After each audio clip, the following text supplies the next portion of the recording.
Olá, meus amigos, minhas amigas, estamos começando mais um programa Otávio Albuquerque Cultura em Pauta, já tradicional, de todas as segundas e quartas-feiras, sempre trazendo aqui um convidado super especial para debatermos questões envolvendo a educação, a cultura, em âmbito local, mas também a partir de questões de caráter universal. Hoje vamos debater um assunto extremamente importante que faz parte do nosso contexto atual, do contexto do Brasil contemporâneo, que é resquícios da ditadura militar na contemporaneidade no nosso contexto social. E para debater sobre esse assunto tão importante, eu recebo com muita satisfação, a conversa via Zoom, a professora de História da UFRN, Conceição Fraga, a quem eu já saúdo aqui. Professora, muito obrigado pela gentileza de ter aceitado o nosso convite. Seja bem-vinda. Bom dia, Otávio, tudo bem? Bem-vindo você ao debate sobre a democracia, né? Tão importante no Brasil. Eu quero saudar você, todos os seus ouvintes, e parabenizar por esse trabalho tão interessante que você vem realizando. Muito obrigado, professora. Antes de começar o papo com ela, vamos só saudar aqui os nossos parceiros comerciais, começando pelo Bocata. Bocata Gastronomia Saudável para pessoas que precisam fazer dieta, tem restrições alimentares. O Bocata é o local. Só passar aqui o telefone do Bocata, 994026193. Segue aí o Bocata nas redes sociais. Agora, Laricão Rutes, lá na rua Quintino Bocaiúva, 35, na Cidade Alta. Telefone 988876312. Segue aí o Laricão Rutes nas redes sociais, Instagram e Facebook. Passando aí para o Jocalto, do meu amigo Fernando, aqui mesmo em Parnamirim, na rua Vale do Sol. Só passar aqui o contato do Fernando rapidamente. 3272-3829, câmbio automático CVT, peças e serviços aí no Jocalto. Passando agora para Quipão Premium, da minha amiga auxiliadora, lá na Avenida das Alagoas, em Neópolis e em Natal. Só passar aqui o contato da Quipão Premium, 3217-7814, a padaria aí, Quipão Premium, da minha amiga auxiliadora. Passando para ele, Humilde Tião, Bar e Restaurante, lá na Avenida, na Rua Juiz de Fora, em Neópolis, em Natal. Bar e Restaurante do meu querido amigo Tião, mandar um abraço aqui para ele também. Passando aí agora para Barbearia, novo anunciante, Barbearia do Edson Carlos, lá no endereço Avenida Abel Cabral, 2221, em Nova Parnamirim. Só passar o telefone aqui do meu amigo Edson Carlos, 996180090 ou 991163138 é o telefone aí do meu amigo Edson Carlos da Barbearia lá em Nova Parnamirim. Passando agora para a Bookstore, outro novo anunciante aqui, parceiro comercial do Otávio Albuquerque Cultura em Pauta, a Bookstore, moda feminina exclusiva, fazendo o seu melhor. Só passar o telefone aqui da Bookstore, da minha amiga Fábia Uerrara, 98635-0852, 98635-0852 é o telefone aí da Bookstore, moda feminina. Grande abraço para todos eles. Agora sim, começando aqui o papo com a professora Conceição Fraga. Professora, 1º de abril de 1964, o presidente João Goulart é deposto, assume o general Castelo Branco e se instaura no Brasil o período militar, que vai durar de 1964 até 88. 33 anos depois da redemocratização do Brasil, há resquícios ainda da ditadura militar no contexto atual? Bom dia, Otávio. Otávio, veja bem, sempre que nós formos falar sobre a democracia brasileira, é sempre bom lembrar que nós somos um país que a construção da República, né, a própria República, ela se instala já por um golpe que freia movimentos que vinham crescendo de insatisfação na sociedade. Mas, sobretudo, lembrar que nós somos um país que, no mesmo século, vivemos duas longas ditaduras, né? A ditadura do Estado Novo, de 37 a 1945, e a ditadura militar, ou o governo civil militar, como queira na historiografia. Mas o fato é que esses dois longos períodos autoritários, eles revelam também, intercalado por crises a cada década, praticamente, como foi a Revolução de 30, a Revolução Constitucionalista de 32, os movimentos em 35, até o golpe instalado do Estado Novo em 37, né? Mas, posteriormente, também com a redemocratização, as crises, como na década de 50 e na década de 60, que precedem, inclusive, ainda até o próprio golpe militar. O fato é que esta trajetória nos faz crer que a democracia, se todos os países têm essa certeza, o Brasil mais ainda, que a democracia é uma conquista cotidiana. Nós não podemos imaginar que, pelo fato de elegermos hoje, a cada 4 anos, um presidente da República, governadores e deputados, prefeitos e deputados, vereadores e senadores, estamos em plena democracia. Porque, especialmente nesses últimos anos, nós estamos vivendo um período em que cabe refletir sobre a nossa democracia. Nós vimos, por exemplo, recentes manifestações pedindo para fechar o Congresso Nacional. É claro que são manifestações extremamente isoladas, de um grupo extremamente pequeno, mas que é incabível na democracia e é inconstitucional. E que requer, como muito corretamente o Supremo Tribunal Federal está fazendo, tratar com os rigores da lei. E que toda a sociedade tem que estar atenta, apoiando, para que a gente possa aperfeiçoar o nosso processo democrático. Não tem cabimento falar em fechar o Congresso Nacional, como já vivemos essa experiência, não tem que os governos militares fizeram, não tem cabimento pensar em fechar o Supremo Tribunal Federal, porque nós vivemos a experiência de alterar a correlação de força dentro do Supremo, como os militares fizeram, passando de 11 membros para 16 membros, até conquistar a maioria e depois, com a saída de 5 membros, retornar a composição dos 11 membros, como hoje é. Professora, outro dia eu estava lendo um artigo interessante, que é o seguinte: esse governo federal, ele é caracterizado por conflitos, por causar conflitos quase cotidianamente, uma grande instabilidade institucional. No entanto, se pararmos para pensar, essa instabilidade criada por esse governo parece ser algo absolutamente natural, se a gente imagina que trata-se de um governo com uma essência de extrema-direita inserido em um sistema democrático. Eu queria que a senhora analisasse esse conflito. Pois é, Otávio. Hoje o mundo, né, está perplexo, né, com esse grupo de ultradireita que tenta mobilizar, não só no Brasil, mas estamos acompanhando, todos nós, no mundo, em vários países, e aqui no Brasil, especialmente, nós estamos acompanhando e tenho certeza que o desdobramento das investigações que se encontra hoje no Supremo Tribunal Federal e chegarão, com certeza, a elucidar o que aconteceu nesses últimos 2, 3 anos, ou o que vem ocorrendo no Brasil nesse período realmente mais recente. Porque, veja, não se pode usar dos espaços democráticos, como garante a nossa Constituição, a que mais garante direitos políticos, a Constituição que mais garante direitos políticos e sociais, e é esta Constituição que determinadas lideranças políticas ascendem, ocupando esses espaços constitucionais e enxergando nele querer mudar a composição das instituições democráticas, alterando, ferindo, inclusive, a própria Constituição. Não por acaso há uma forte demanda de inconstitucionalidade de vários atos de governantes.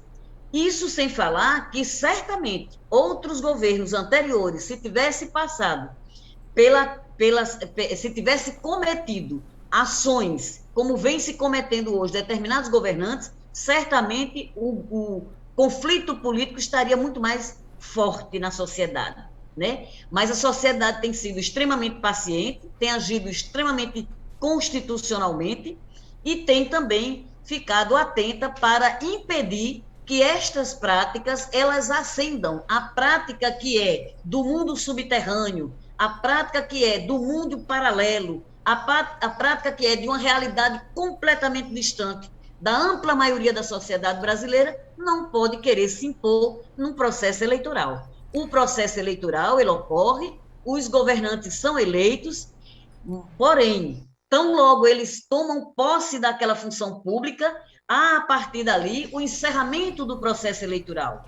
E os governantes, todos eles, passam a representar toda a sociedade e passam a cumprir mais ainda, porque já deveriam estar vindo desde os processos eleitorais, cumprir mais ainda com o dever de ofício de fiscalizar quem não cumprir, a partir do momento em que assumem as funções públicas.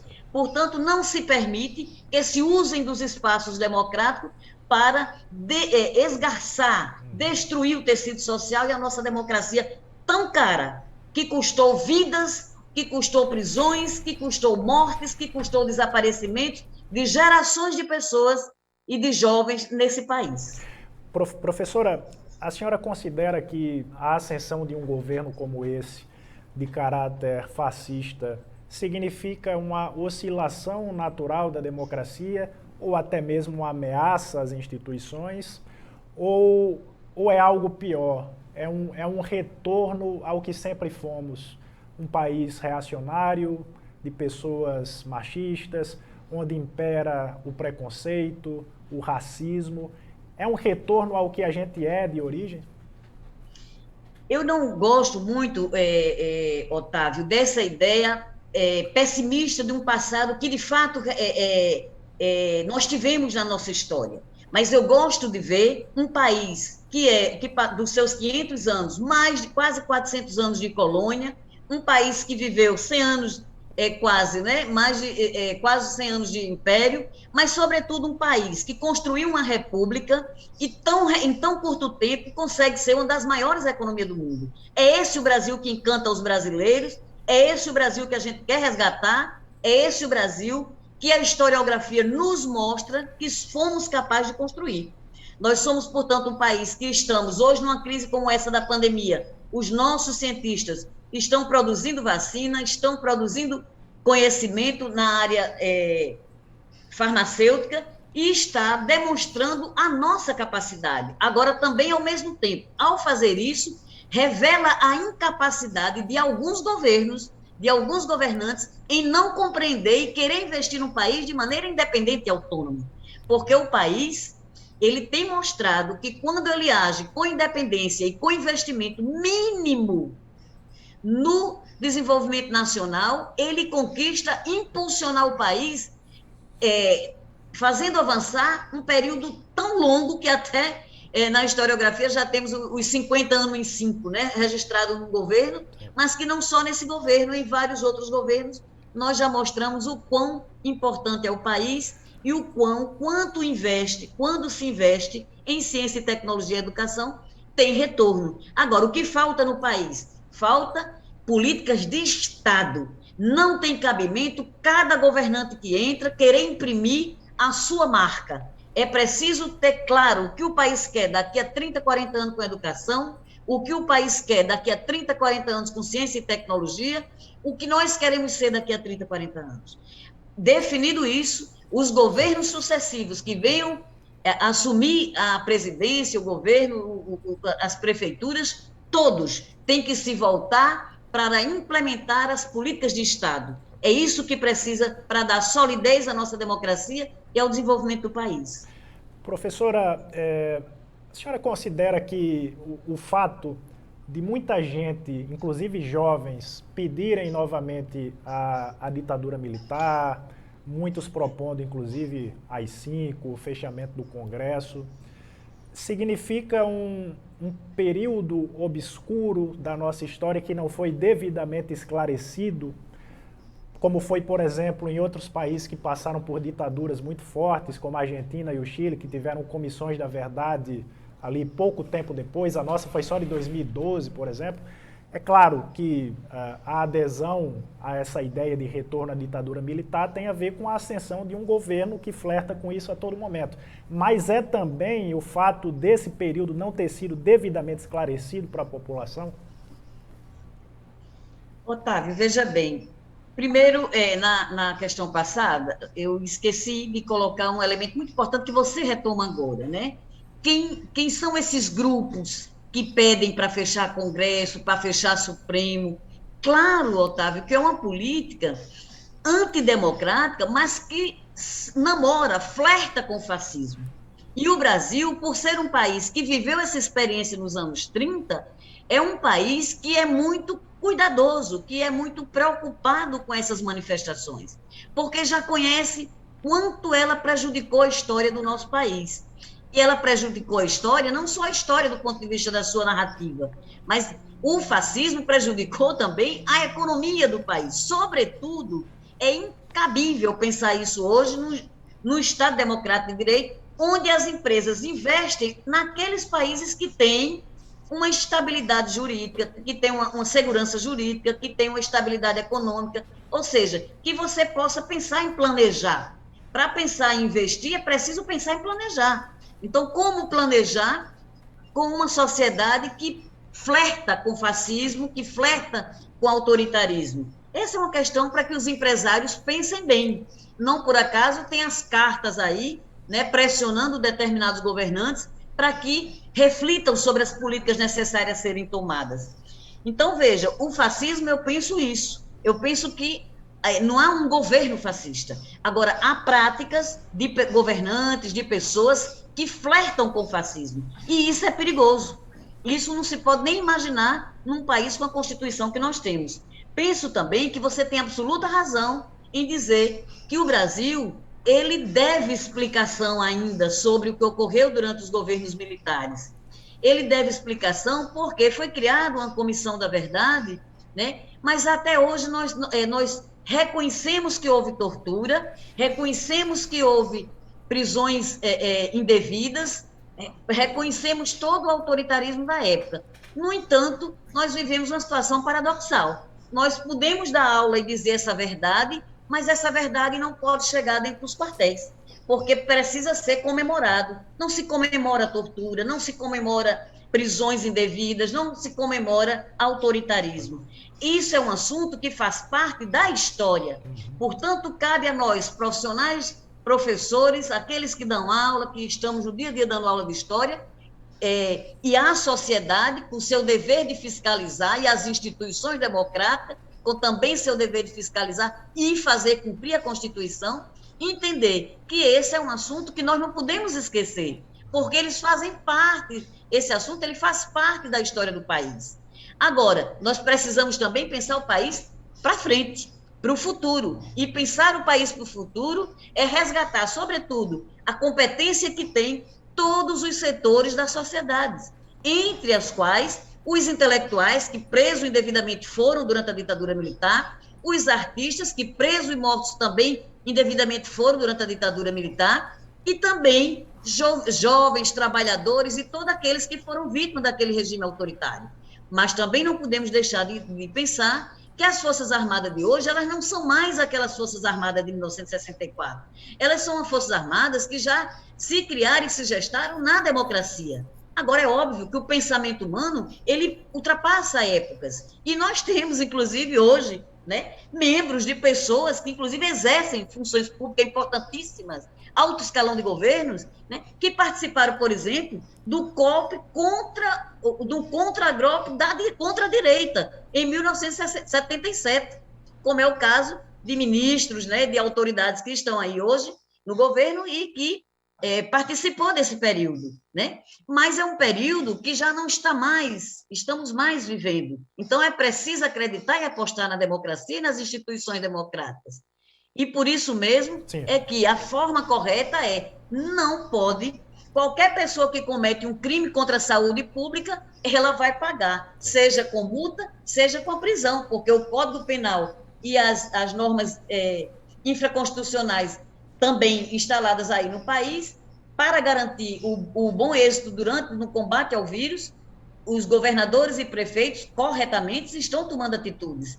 Mas não pode a autoridade máxima do país ser o anteexemplo.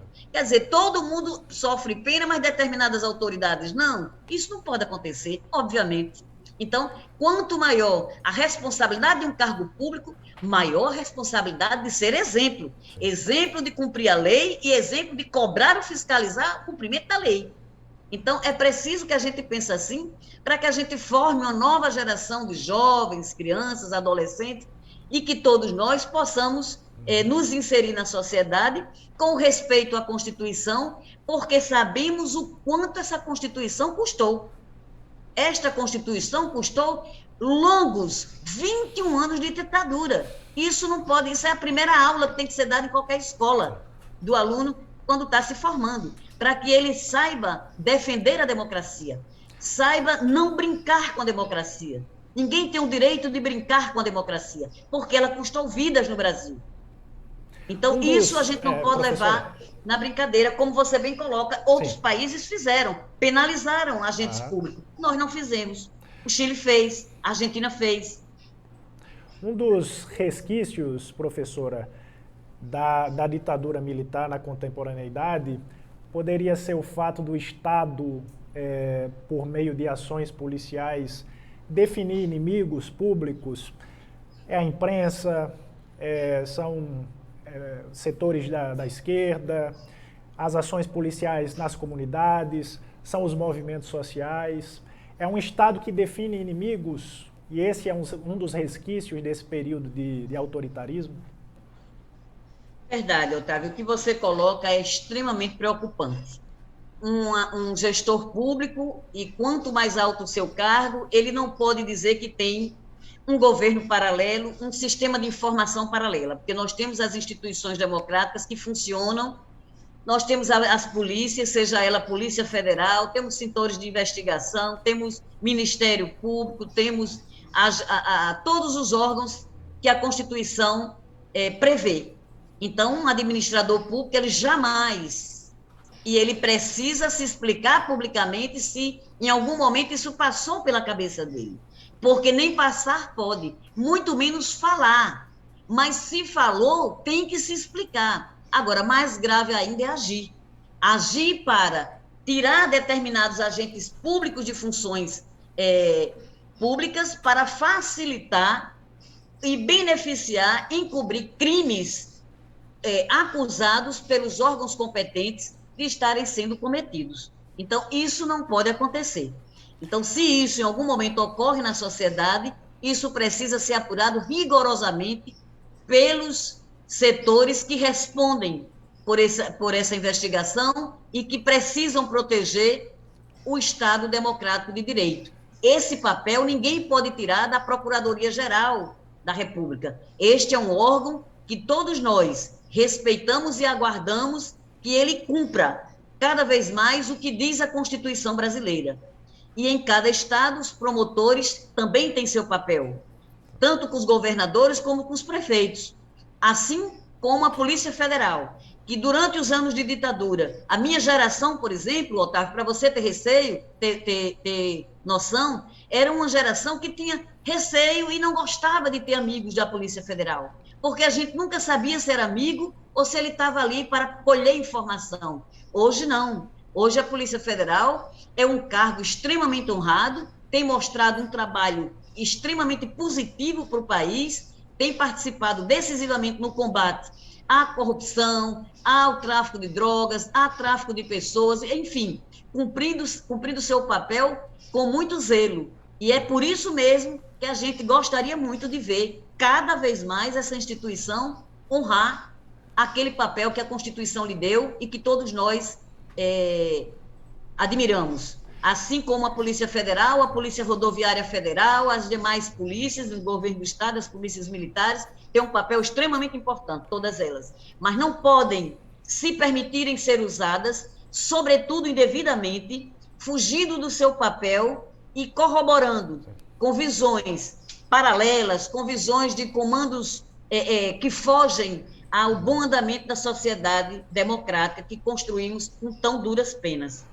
Professora, quando eu vejo jovens pedindo o retorno da ditadura militar, pessoas que obviamente não vivenciaram esse período, eu rapidamente associo a educação pouco eficiente no que concerne à preparação do indivíduo para participar da vida na democracia, do sistema democrático. Tá?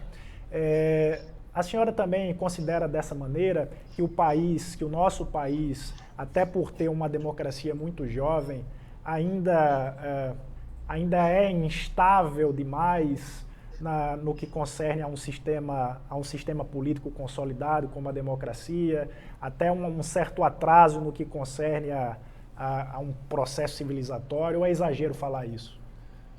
Eu acho importante, Otávio, o que você traz para o debate, porque, na verdade, eu acho, primeiro, que não é só no Brasil. É um fenômeno interessante para a gente pensar, porque as ditas sociedades civilizadas, como todos os países da Europa, como os Estados Unidos, elas também passam por esse processo. E aí é muito interessante você trazer esse debate, porque às vezes a gente tem uma visão equivocada e se coloca muito assim, né? É muito importante formar as pessoas. Nós estamos vendo médicos negacionistas, médicos negarem a função, a responsabilidade que eles têm, como a gente vê na televisão. Um paciente vai ao médico e chega lá, ele está sem máscara e ainda exige que a paciente fique sem máscara ou aceite ser atendida a ele sem máscara. Veja, a gente poderia dizer, mas se ele fosse formado, não, ele é formado, ele é médico, e é um dos cursos mais difíceis de se fazer, né? Mais concorridos. Então, veja, nós vemos, por exemplo, jurista dizer, né, que o papel das Forças Armadas, por exemplo, seria de ser um poder moderador, quando a Constituição, até para pessoas leigas como todos nós, né, que não somos da área, que não temos esse conhecimento, sabemos que na Constituição brasileira só teve poder moderador quando houve o Império. Então, não existe isso. Então, é uma forçação de interpretação que a mente humana, aí é onde eu queria chegar, é uma disputa, Otávio, de projetos, de ideias, de visões de mundo, de projetos de sociedade. Então, essas pessoas revelam muito mais, não a incompreensão, elas compreendem claramente, é preciso a gente ter isso muito claro.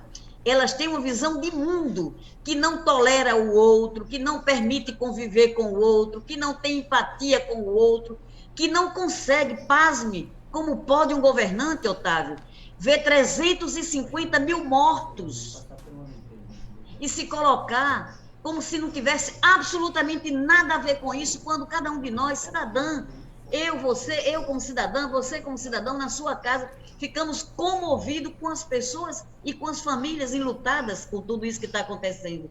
Como consegue é a mesma pessoa que pensa assim?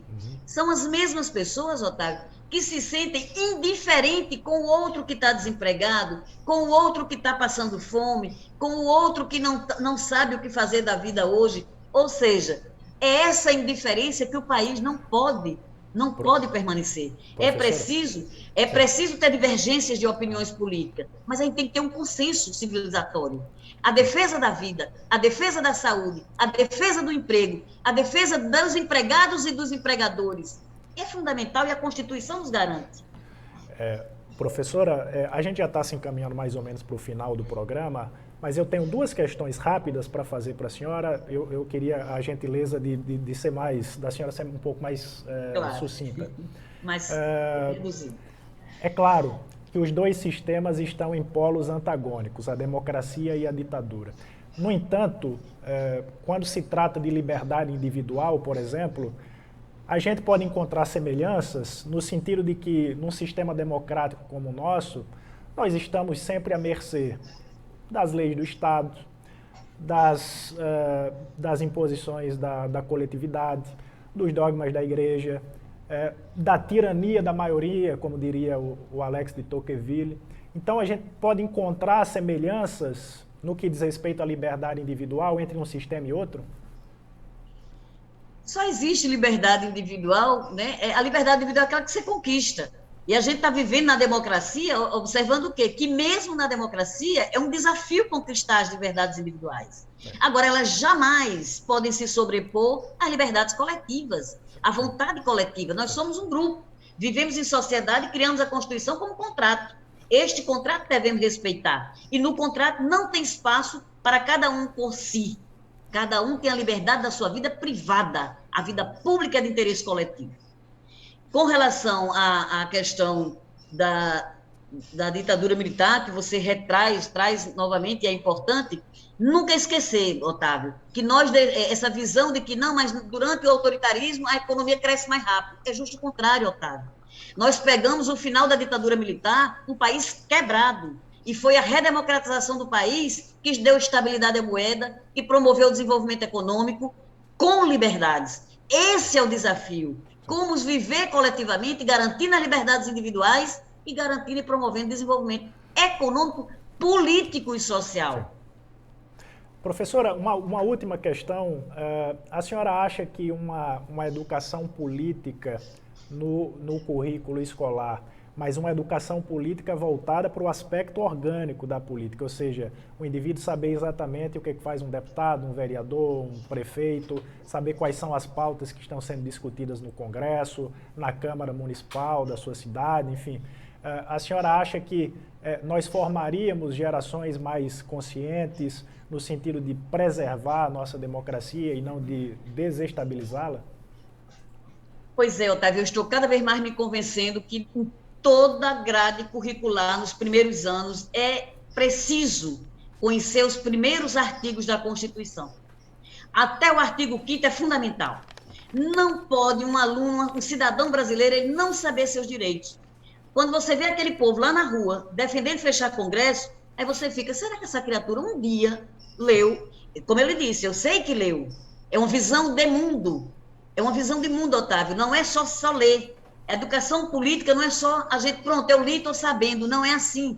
A educação política, como você bem coloca, é o dia a dia da sociedade. Então, é preciso debater na escola, é fundamental, mas é preciso conhecer. É preciso, por exemplo, os estudantes, Otávio, conhecer as casas que têm idosos, os hospitais com as pessoas abandonadas por famílias, é preciso conhecer presídios, ou seja, para que a gente construa um processo civilizatório, é importantíssimo a gente conhecer os problemas reais do país. Então, a gente tem uma juventude que frequenta o lazer, mas desconhece as mazelas do país. Não pode ser assim. E os que conhecem as mazelas do país são abandonados nas ruas do país. É preciso botar esses dois grupos em contato. Então, eu fico pensando muitas vezes, Otávio, um acidente automobilístico. A pena pior, para mim, poderia ser, é você conseguir acompanhar as vítimas nos hospitais. Aí você ia ter muito cuidado no trânsito. Sim. Porque todos nós estamos passíveis a cometer, óbvio. Até porque num acidente de trânsito tem um certo e um outro errado. Tem um sinal que falhou. Mas quando você tem aqueles crimes dolosos, aquelas vítimas que as pessoas mataram porque tinham vontade, né? Um caso como essa criança agora, indefesa, ou seja, então é preciso você ver as vítimas, porque esse diálogo entre a vítima e o algoz, que pode, quem sabe, vir daí uma prática mais cuidadosa, preventiva, porque não adianta prender. Se fosse prender todo mundo, né, por qualquer ilícito, né, a gente não construiria uma sociedade civilizada. A gente constrói porque as pessoas aprendem duramente com a realidade, com o contato nu e cru com a realidade. Então, eu sou uma pessoa extremamente otimista, defensora dos direitos humanos, acho que a gente aprende, todos nós somos passivos e estamos aqui para aprender, mas é preciso, realmente, ações do governo voltadas para isso.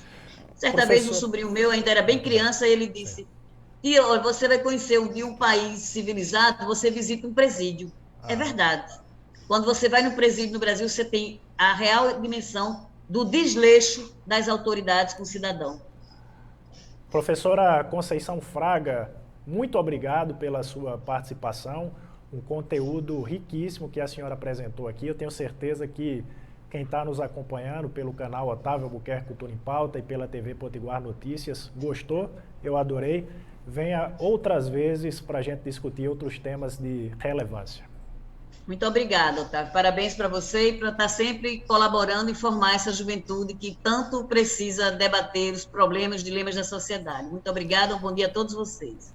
Nós que agradecemos. Antes de terminar o Otávio Albuquerque Cultura em Pauta, vamos só aqui passar mais uma vez pelos nossos parceiros comerciais, já agradecendo aí o Bocata Gastronomia Saudável, para você que precisa fazer dieta, tem restrições alimentares. O Bocata é o local, passar aqui o telefone 994026193, segue aí o Bocata nas redes sociais. Passando agora para o Laricão Roots, na rua Quintino Bocaiúva 35, Cidade Alta, centro de Natal, 988876312, segue aí o Laricão Roots nas redes sociais, Instagram e Facebook. Jocalto Autopeças, na rua Vale do Sol, aqui mesmo em Parnamirim, telefone 3272-3829, segue aí o Jocalto, câmbio automático CVT, peças e serviços. Quipão Premium, da minha amiga auxiliadora, 3217-7814, lá na Avenida das Alagoas, em Neópolis, Natal. Segue aí aqui, Quipão Premium. Passando agora para Humilde Tião, Bar e Restaurante, na rua Juiz de Fora, em Neópolis, em Natal. Segue aí também o nosso amigo Tião nas redes sociais. Passando agora para a Barbearia do Edson Carlos, anunciante novo no canal, Avenida Abel Cabral, 2221, em Nova Parnamirim, telefone 9116-3138, 9116-3138 é o telefone da Barbearia do Edson Carlos, lá em Nova Parnamirim. E agora, para fechar, novo anunciante também, a Bookstore, moda feminina exclusiva, fazendo o seu momento melhor. Então segue aí também no Instagram a Bookstore, telefone 986350852 é o telefone da Bookstore Moda Feminina. Segue aí também nas páginas das redes sociais, Instagram e Facebook. É isso. Quarta-feira, compromisso firmado já com todos vocês. Otávio Albuquerque Cultura em Pauta estará de volta com mais um tema muito importante, super especial, e contamos com a participação de vocês. Até lá!